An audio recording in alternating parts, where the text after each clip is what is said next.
Okay, we're gonna go ahead here with a little tutorial on how I make my sourdough bread. A few of the things that I use, I do have a digital scale to measure things out in grams to be precise. You probably could look up conversions, volume conversions, if you don't have the scale, but the scale's really good and they're not that expensive. I think this was less than $20 on Amazon. So that's one of the things I use. Also, if you're going to be baking a lot of bread, it's real nice to get some of these. They're called bannetones, these baskets. Again, you can get them on Amazon. They have like a liner, a linen liner also. When you're first starting out, if you don't have this, you can just use a loaf pan or even a regular bowl when you have your dough to rest it in there. You would want to put olive oil or some kind of oil in the bowl first before the dough, but that's an option too. But if it's something that you're going to be doing and you like doing on a regular basis, I recommend getting these baskets. All right, so the first thing we're going to do is activate or wake up our sourdough starter. I keep my starter in the refrigerator. I always have a lot. So this can be stored in there, for a long time. Even if you keep it a long time and don't do anything with it and it ends up with a layer of like brownish liquid, that's okay. You mix it in and you can still revive it. So we're gonna have to activate this in order to use it for bread. So this would be a day before I want to make my bread dough. I find a container. It doesn't have to be glass. It can be a plastic container.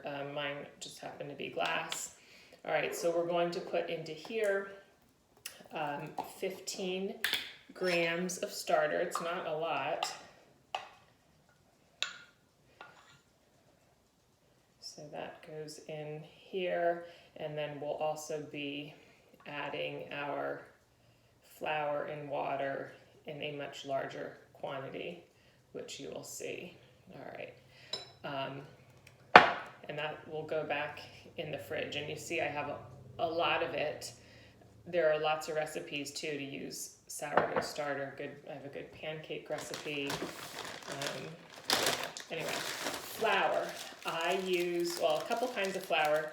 Normally, for a long time, I've been buying at Queen's the organic unbleached flour. Comes in a big bag. The $7 and you end up getting like 4 loaves of bread out of this bag. I also now have Scott bought some Italian organic flour, so this is actually going to be my first batch using that. So let's use the whole. So we have 15 grams of starter. Let's tear this again to 0, and we're going to do 150 grams flour and 150 grams of water. So, and you also, when you start, you might want to pre-measure things separately. I've been doing it for so long, I sort of know how much I'm going to need. Okay, we're almost there. All right, 150 grams, and I did pre-measure my water, 150 grams of water. Good. This then is going to get completely mixed up so that all the flour is wet. You don't want any dry flour pieces in here. So I'll just take a minute to mix it up. And it gets kind of just, pasty looking, I guess is the word for it. So make sure that's all fully incorporated. And what's going to happen now, this will get covered. I'm going to cover it and put it in a spot that's kind of warmish. So if it's summertime, you can probably just leave it on your counter. If it's winter and you live in an old drafty house, I used to, in my old house, would keep it in the microwave with the door ajar so the microwave light was on. I do the same thing now, but I keep it in my oven with the oven light on. So this will go in for about 24 hours. So it just looks, like that, like mushed up flour. Let's grab a cover here. Now, after between 12 and 24 hours, but the next day, whatever, when you get it out of the oven, and I have one in here that I did yesterday, it's going to have bubbles on it. So that's how you know that your starter is activated. There are bubbles on the starter. This is now what we can use for our bread. All right, so continuing with our sourdough starter that is ready to use. I don't know if you can see, it's kind of bubbly and it's got sort of a, elastic type texture. What we're going to do, and I pre-measured these amounts beforehand, but first of all, we're going to, into our bowl, where we're going to mix 700 grams of water. And to this, now we are adding, this is not pre-measured, but 200 grams of starter. So I'll just slide this in here. You will also notice that when starter is ready to be baked with and used, it's going to float on the water. So 160, 70, let's get a little bit more, to 200. Tiny bit more, okay. What's left in here? There's a little bit left. That's gonna go back into that container that's in the refrigerator of my starter, and I'll just kind of stir it in there. But now my water and starter that's here in the bowl, I'm going to just stir together till it's combined. And let's move this so you can see what that looks like. So it's just all incorporated into the liquid.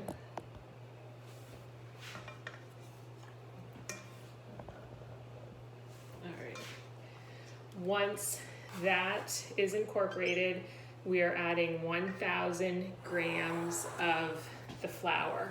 Again, I pre-weighed this out, so that's going to all go in here. I'm still just going to double check myself that it is indeed the correct amount of flour. And this is for 2 loaves of bread, by the way, because I figure if I'm making 1 loaf, might as well make it for 2, because you can freeze it if you want. Okay, so the flour's in, and now we're going to get in here with our clean hands and incorporate all of this.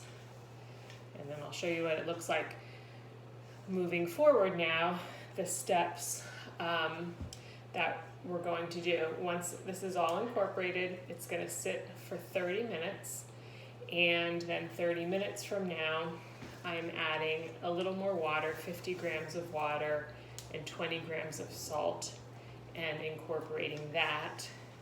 And then another, basically for the next like 2.5 to 3 hours, every 30 minutes, we do what I call, I'll show you when we get to that point, but a fold. So, and I just cover my bowl with a piece of plastic, set a timer for 30 minutes, and then every 30 minutes it gets this folding technique, which I'll be able to demonstrate later. But this first mixing of the dough is incorporating the flour and the water. You want to get in there, really get in there. so that all of the bits of flour are wet, are incorporated. Okay, and this dough, it's not smooth, it's kind of like a sticky, and I think bakers call that shaggy consistency. But once we're sure it's fully incorporated, and it just about is now, it just takes a couple of minutes, not a real long time. But here is where we are now going to let this sit for 30 minutes, and then I will be back with the next step. All right, so our first 30 minutes has passed, and to this dough, we have 20 grams of salt and 50 grams of water that we are adding.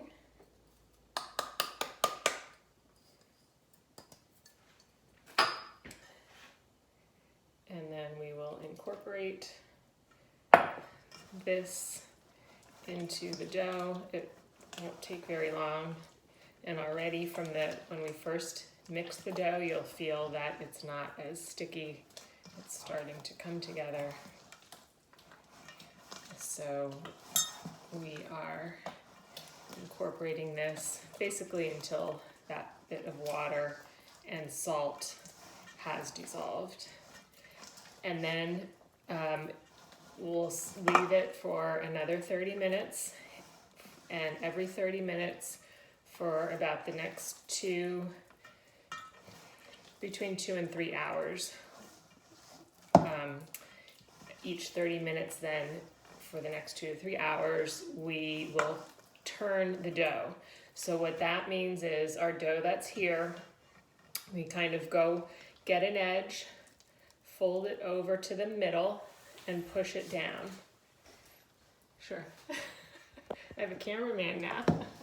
Okay, so, and just doing it, you don't want to overwork it. So just taking one edge, bringing it to the center, taking another edge, bring it to the center, going around the whole portion of dough, and it takes maybe between 4 and 6 turns, depending how much you get with your hand. So that's turning the dough, again, every 30 minutes now for the next 2.5, 3 hours.